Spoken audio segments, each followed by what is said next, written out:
लाडकी बहीण योजनेचे पैसे आले नाहीत, यामध्ये मार्च आणि एप्रिलचे 3,000 रुपये देखील तुम्हाला आले नसेल तर अशाने हा व्हिडिओ शेवटपर्यंत बघा. याचे पैसे का आलेले नाहीत? जर तुम्हाला लाडकी बहीण योजनेचे अधिक पैसे खात्यामध्ये आले नसेल तर अशाने हा व्हिडिओ शेवटपर्यंत बघा. आजची सर्वात मोठी अपडेट म्हणजे लाडक्या बहिणींच्या खात्यामध्ये मार्च आणि एप्रिलचे एकूण 3,000 रुपये आज जमा झालेले आहे. आजपासून वाटप देखील इथं सुरू झालेलं आहे. आता आज सकाळपासून अनेक लाभार्थ्यांच्या खात्यामध्ये आता दोन्ही हप्ते एकत्र जमा झालेले आहे. यामध्ये मार्च आणि एप्रिल. आता तुम्हाला पैसे का आलेले नाहीत हे आपण जाणून घेऊया. याचप्रमाणे पैसे आले नाहीत तर तुम्हाला काय करायचं आहे जेणेकरून लाडकी बहीण योजनेचे पैसे हे ते तुमच्या खात्यामध्ये इथे जमा होईल. सर्वप्रथम आता पैसे कोणाला जमा झालेले आहेत तर ज्या लाडक्या बहिणीने ई-KYC केलेली आहे, आधार लिंक खाता आहे, DBT सुरू आहे, ज्यांचा फॉर्म अप्रूव्हल आहे. आता या जिल्ह्यांमध्ये पैसे वाटप सुरू झालेले आहे जे की लाडकी बहीण योजनेचे मार्च आणि एप्रिलचे. आता यामध्ये मुंबई शहर, मुंबई उपनगर, ठाणे, पालघर, रायगड, रत्नागिरी, सिंधुदुर्ग, पुणे, सातारा, सांगली, कोल्हापूर, सोलापूर, नाशिक, अहमदनगर, धुळे, नंदुरबार, जळगाव, छत्रपती संभाजीनगर, जालना, बीड, धाराशिव, लातूर, नांदेड, परभणी, हिंगोली, अमरावती, अकोला, बुलढाणा, वाशिम, यवतमाळ, नागपूर, वर्धा, भंडारा, गोंदिया, चंद्रपूर, गडचिरोली. तर आता या जिल्ह्यांमध्ये लाडक्या बहीण योजनेच्या खात्यामध्ये पैसे जमा होण्यास सुरुवात झालेली आहे. जर तुम्हाला पैसे आले नसतील तर तुम्हाला आता काय करायचं आहे? सर्वप्रथम पैसे का आले नाहीत हे आपण जाणून घेऊया. तुमची ई-KYC पूर्ण आहे का हे चेक करा. आता बँकेची KYC वेगळी आहे आणि लाडक्या बहिणींची KYC वेगळी आहे. आधार लिंक आहे की नाही चेक करा, त्यामुळे देखील पैसे थांबलेले आहे. त्याचप्रमाणे DBT बंद असणे, अर्ज पेंडिंग, बँक खाते चुकीचे दिलेले असते. त्याचप्रमाणे मोबाईल नंबर अपडेट नाही, पडताळणी प्रक्रिया सुरू असणे. आता यामध्ये जो महत्त्वाचा पॉईंट आहे बँकेची ई-KYC, म्हणजे आता बरेच लाडक्या बहिणींनी बँकेची ई-KYC केलेली नाही, आधार लिंक नाही, DBT सुरू, NPCI मॅपिंग, KYC. तर हे जर गोष्टी तुमच्या बरोबर असतील तर तुमच्या खात्यामध्ये देखील लाडक्या बहीण योजनेचे 3,000 रुपये जमा झालेले असेल. आता यामध्ये येते आपल्याला लाडक्या बहीण योजनेची KYC. आता ज्या कोणा लाडक्या बहिणीने KYC केलेली नसेल तर अशांचे पैसे तर थांबलेले आहेत. तर आता ई-KYC कशी करायची आहे, कुठे करायची आहे, पैसे बंद झालेले असेल तर काय करायचं हे सुद्धा आपण इथं पाहणार आहे. आधार व्हेरिफिकेशन, मोबाईल नंबर व्हेरीफाईड, ज्यांचा अर्ज अप्रूव्हल आहे तर अशा लाडक्या बहिणींच्या खात्यामध्ये पैसे इथं येत आहे. फक्त बँकेची KYC करून चालणार नाही तर लाडक्या बहिणींची KYC देखील तुम्हाला करावी लागणार आहे. दोन्ही तुम्हाला KYC करावे लागणार आहे तरच लाडकी बहीण योजनेचे पैसे तुमच्या खात्यामध्ये इथं जमा होईल. यानंतर इथे लाडक्या बहिणींसाठी जो काही हेल्पलाईन नंबर इथं आलेला आहे 181, यावरती कॉल करायचा आहे. तर यामध्ये तुम्ही लाडक्या बहीण योजनेचा हप्ता जर आलेला नसेल तर यावरती तुम्ही तक्रार करून तुमचा काय प्रॉब्लेम आहे त्याचं सोल्युशन काढू शकता.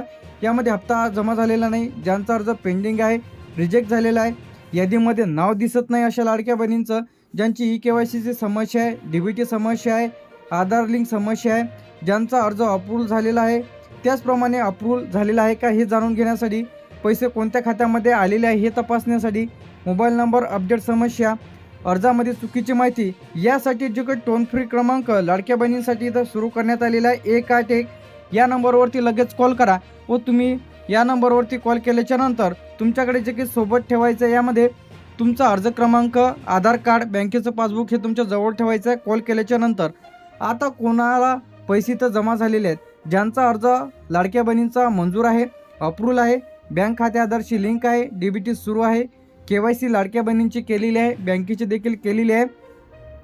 याचप्रमाणे नवीन लाभार्थ्यांची यादी देखील इथं लाडक्या बहिणींची आलेली आहे. आता कोणा महिलांचे अर्ज इथं पेंडिंग आहे, रिजेक्ट झालेले आहेत. तर कशामुळे? ज्यांनी ई-KYC अपूर्ण आहे, आधार लिंक नाही, DBT बंद आहे, ज्यांचा अर्ज पेंडिंग आहे, रिजेक्ट झालेला आहे, तर अशा लाडक्या बहिणी, बँक खाते चुकीचे दिलेले आहे, पडताळणी सुरू आहे.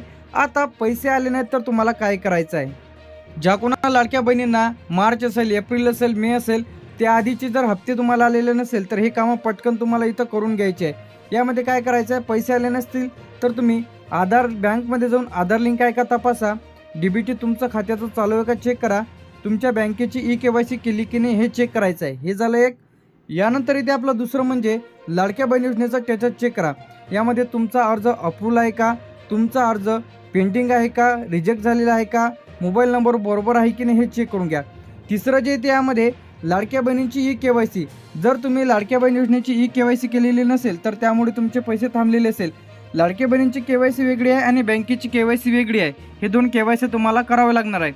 आता यासाठी जो काही लाडक्या बहिणींसाठी हेल्पलाईन नंबर आलेला आहे यावरती लगेच कॉल करा. ज्यांना हप्ता आलेला नसेल अशांनी ज्यांचा अर्ज पेंडिंग आहे, डीबीटी समस्या, आधार लिंक समस्या, यादीत नाव नाही, तर अशा लाडक्या बहिणींनी लगेच 181 या हेल्पलाईन नंबरवरती कॉल करा. आता स्टेटस पाहायचं आहे की तुमचं अप्रूव्हल आहे की पेंडिंग आहे की रिजेक्ट झालेलं आहे. सर्वप्रथम लाडकी बहीण योजना गुगल क्रोम ओपन करा, लाडकी बहीण योजना असं टाका. यामध्ये तुमचा मोबाईल नंबर टाका, OTP टाका आणि लॉग इन करा. यामध्ये तुमचा जो काही अर्ज आहे ते तुम्हाला दिसेल की तुमचा अर्ज यामध्ये अप्रूव्हल आहे की पेंडिंगमध्ये आहे की रिजेक्ट झालेला आहे. तुमचा अर्ज मंजूर झालेला आहे, हप्त्याचे पैसे खात्यामध्ये जमा होत आहे. जर तुमचा अर्ज पेंडिंग असेल तर अर्जाची पडताळणी होत आहे, KYC डॉक्युमेंट्स व्हेरिफिकेशन सुरू आहे. जर अर्ज रिजेक्ट झालेला असेल तर चुकीची माहिती, चुकीचे कागदपत्र, आधारची समस्या असू शकते. तर आता पेंडिंग किंवा रिजेक्ट असले तर काय होईल, तर यामध्ये ज्यांची KYC अधिक अपूर्णच आहे तर अशा लाडक्या बहिणीने लगेच 181 या हेल्पलाईन नंबरवरती कॉल करा आणि तुम्ही KYC बद्दल जाणून घ्या. तर आता लवकरच लाडक्या बहिणींची KYC सुरू होणार आहे. तर आता ज्यांची कोणाची KYC मुळे पैसे थकलेले असेल तर अशाने घाबरण्याचं काही कारण नाही. लवकरच जे काही साईट येतं लाडक्या बहीण योजनेची सुरू होणार आहे, तर यामध्ये KYC तुम्हाला करता येणार आहे. सध्या तरी KYCची साईट सुरू झालेली नाही. अधिक माहितीसाठी तुम्हाला 181 या हेल्पलाईन नंबरवरती माहिती घेऊ शकता. तर आता ज्यांचे कोणाचे पैसे बंद झालेले असेल तर त्यांनी लगेच 181 या हेल्पलाईन नंबरवरती कॉल करा आणि DBT लिंक आहे की नाही चेक करा, आधार लिंक आहे की नाही चेक करा. तर यामुळे सुद्धा तुमचे पैसे थांबलेले असेल तर लगेच चेक करा.